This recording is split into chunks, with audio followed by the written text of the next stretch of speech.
உங்க அப்பா கோயில் உண்டியல திருடினதா கேள்விப்பட்டேன். உண்டியல திருடுறது தப்புன்னு உங்க அப்பாக்கு தெரியாதா? சார், எங்க அப்பாவை பத்தி தப்பா பேசாதீங்க. அவர் உண்டியலெல்லாம் ஒண்ணும் திருடல. உண்டியல திருடுறது தப்புன்னு எங்க அப்பாவுக்கும் தெரியும். அதனாலதான் அவர் உண்டியல திருடாம அதுக்குள்ள இருந்த காசை மட்டும் திருடினாரு.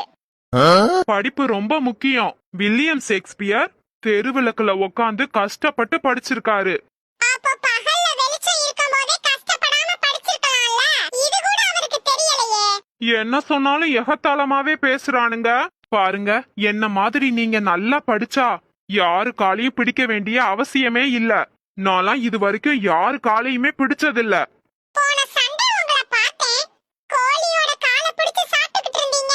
இப்போ யார் காலையுமே பிடிச்சதில்லன்னு எங்க கிட்டயே புழுவுறீங்க. என்ன சார், எங்களை பார்த்தா ஈனாவானா மாதிரி இருக்கா?